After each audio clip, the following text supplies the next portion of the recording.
So, you just finished watching that big Hollywood movie about World War I, right? You know the one, where soldiers bravely charge across no man's land, guns blazing, and the battles are epic? But what if I told you the real story of World War I? Well, it's far less glamorous than what you saw on screen.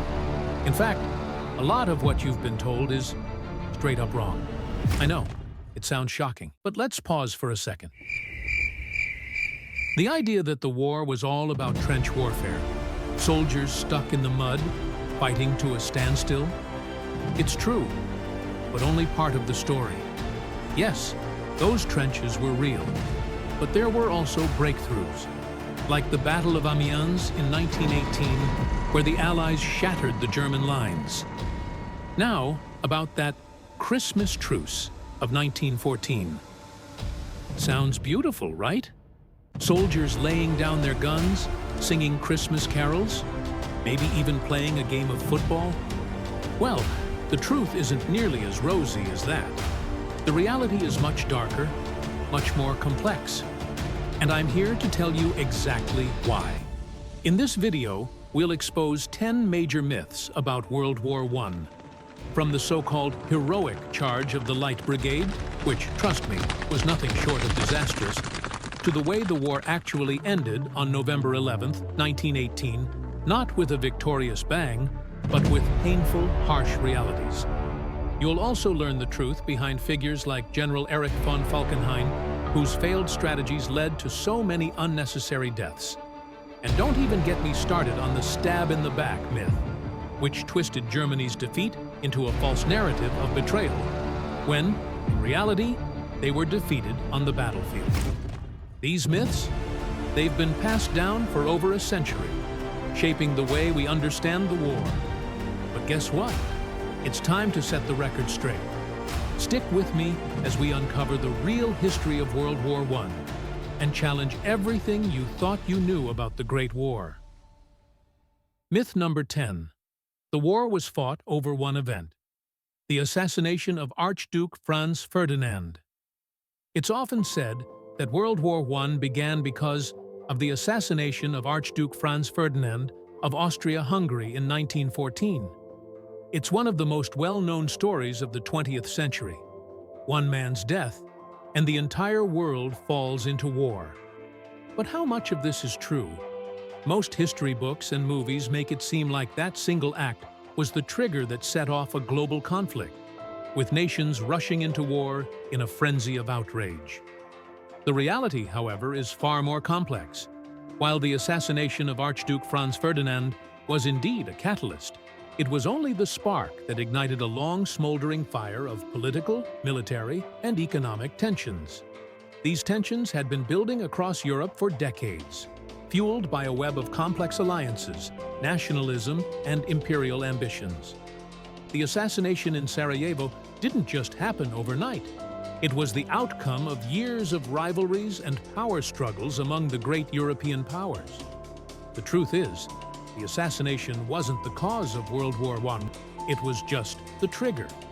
For years leading up to 1914, Europe was a powder keg, with nations arming themselves, forming alliances, and competing for global influence.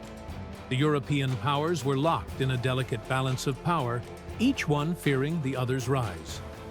The assassination simply provided the excuse for Austria-Hungary to take action against Serbia. But it wouldn't have led to war if these underlying tensions hadn't already existed.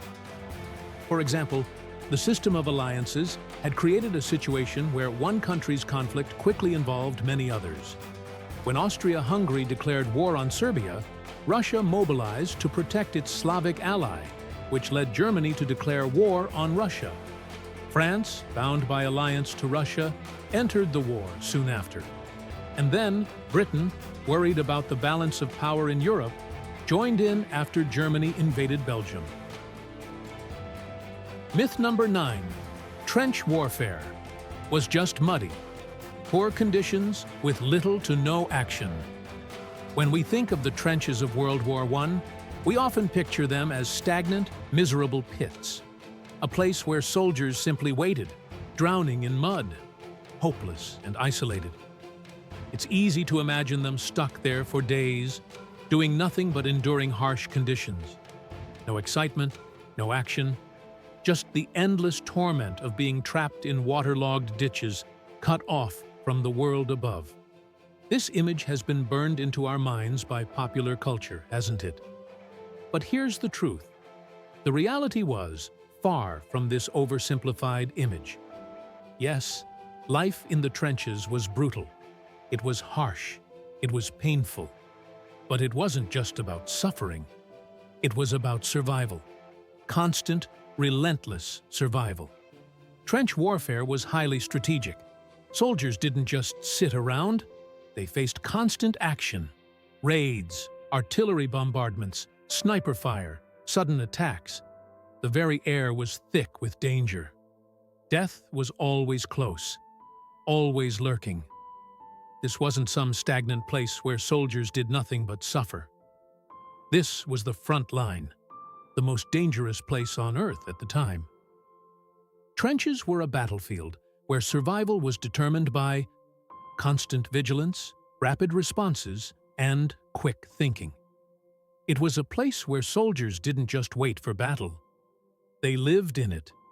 Sniper fire echoed in the distance, and gas attacks hung over their heads like a shadow, waiting to strike. The environment was a constant threat. But there's something we often overlook, something that changes everything. The complexity of trench systems. These weren't just simple ditches. These were intricate networks. Communication tunnels, hidden from the enemy's view. Observation posts, where soldiers watched enemy movements, calculated their next move. Strategic planning was constant. Every move counted. And the fortifications, sandbags, barbed wire, underground shelters, all designed to keep soldiers alive in a world that wanted them dead. The trench system stretched for miles, forming a labyrinth of defense, a maze where every corner could bring danger or survival. Myth number 8. The United States entered WWI solely to defend democracy. Many believe the United States entered World War I out of a deep moral obligation to defend democracy, standing up for freedom against oppressive powers. It's a noble story that paints the U.S. as the world's protector of liberty. But what if I told you that the reality of America's entry into the war wasn't as simple as that? In fact, while the fight for democracy played a part, it wasn't the main driving force behind America's decision to join the war. The truth, as we'll see, is far more complicated and strategic. You see, the U.S. wasn't just motivated by ideals. Economic interests played a huge role. By 1917, American banks and industries had heavily invested in the Allied war effort. If the Allies lost, those investments, worth billions, would be at risk. America wasn't just interested in defending democracy. It had financial stakes in the outcome of the war. But wait, there's more. Another key factor was the threat posed by German submarine warfare. Germany's unrestricted submarine warfare meant that American ships were now at risk. The Germans were sinking neutral and Allied ships alike, including American merchant ships. This wasn't just a slap in the face. It was a direct threat to American lives and American interests. And then came the infamous Zimmermann telegram. Let's talk about this for a second. In 1917, the British intercepted a secret telegram sent by German Foreign Minister Arthur Zimmermann to the German ambassador in Mexico. In it, Germany proposed an alliance with Mexico, offering support for Mexico to regain lost territories like Texas, New Mexico, and Arizona, in exchange for Mexican assistance against the U.S. When this news broke, it was the final straw. The idea of a German-Mexican alliance, coupled with attacks on American ships, was too much to ignore. The U.S. could no longer stay on the sidelines. The Zimmermann telegram didn't just push America toward war, it turned public opinion in favor of joining the conflict. The combination of economic interests, submarine attacks, and the threat of a German-Mexican alliance forced America's hand. Myth number 7. World War I was only a European war. It's often thought that World War I was just a European conflict, something that only affected the countries of Europe, with battles fought on European soil. A war between empires and alliances on the other side of the world, right? But that's not the whole story. In fact, World War I was a truly global war, stretching far beyond the borders of Europe. Nations across Africa, Asia, and the Pacific were involved, many of them through their colonies. The war touched almost every corner of the globe. Soldiers from British colonies like India, Canada, and Australia fought in Europe. African soldiers were brought to battlefields in Europe and the Middle East, while the war even reached the Pacific, with Japan taking control of German colonies in Asia. And it wasn't just the colonies that were affected. The war's effects spread far beyond Europe. Japan, for example, seized German territories in China and the Pacific. And of course, the United States, which joined the war in 1917, played a crucial role in tipping the balance in favor of the Allies. World War I wasn't just a European conflict. It was a world war, with consequences that impacted nations across the globe. Myth number 6. Women were not involved in the war effort. Some may think that women were sidelined during World War I, relegated to the sidelines while the men did all the fighting. After all, we often imagine the battlefield as a place for soldiers, not for women, right? But what if I told you that women didn't just stand by? They stepped up in ways that changed history.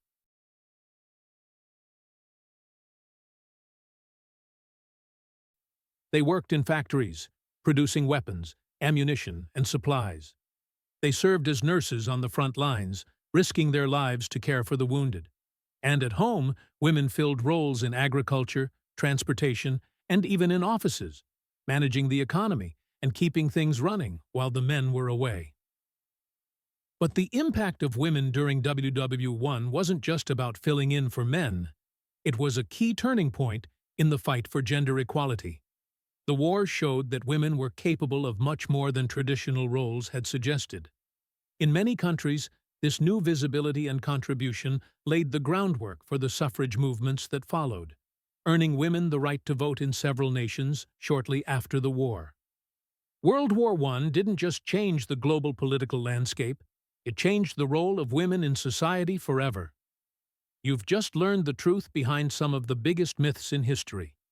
But most people don't know these facts. They go on thinking what they've been told, never questioning what's hidden beneath the surface. Don't be one of them. If you really care about understanding history, and not just the watered-down version that everyone else believes, then you need to subscribe. Now. Why?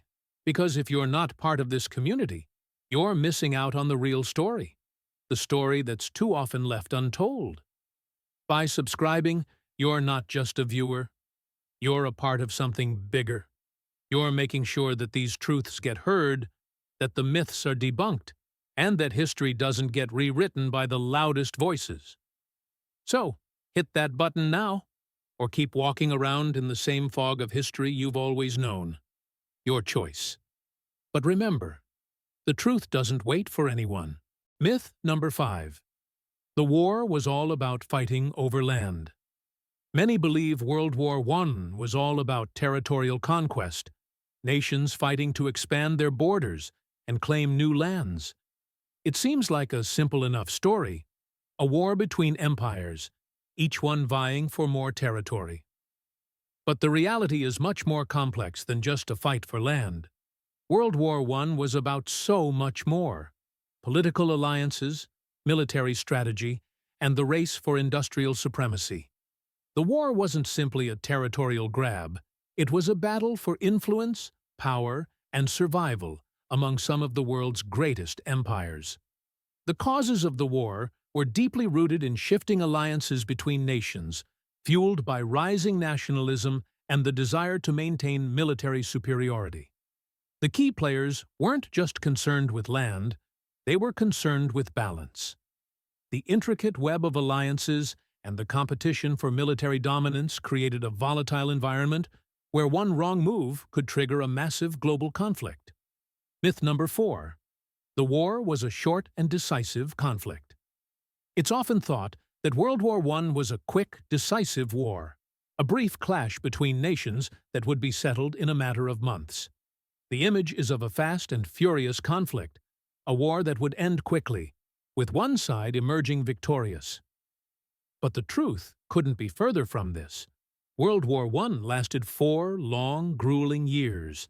It wasn't a quick skirmish. It was a drawn-out battle that became one of the deadliest conflicts in history, claiming the lives of millions of soldiers and civilians. The war was not just about battles. It was about endurance. Both sides dug in for the long haul, facing unimaginable hardships on the front lines. The war's protracted nature actually spurred numerous innovations in military strategy and technology. With no decisive victories early on, both sides were forced to adapt and develop new tactics, from the first use of tanks to chemical warfare and new artillery and medical advancements. The war didn't just change the borders of nations, it revolutionized modern warfare. Myth number 3. World War I only ended with the Treaty of Versailles. The Treaty of Versailles is often considered the final chapter of World War I, the agreement that brought the war to a close and set the terms for peace. For many, it's the treaty that officially ended the war, sealing the fate of the defeated powers. But the reality is much broader than that. While the Treaty of Versailles is the most famous, it wasn't the only peace agreement that followed the war. Other treaties, such as the Treaty of Saint-Germain and the Treaty of Trianon, were just as crucial in shaping the post-war world. These treaties redrew the borders of Europe and dismantled empires, particularly the Austro-Hungarian and Ottoman empires. They created new nations, redefined old ones, and sowed the seeds for future geopolitical conflicts.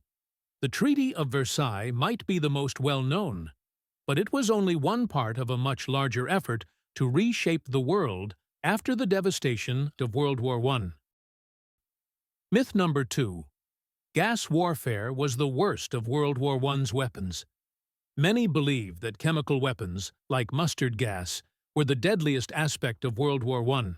The terrifying images of gas attacks, soldiers choking in the trenches, have become one of the most enduring symbols of the war.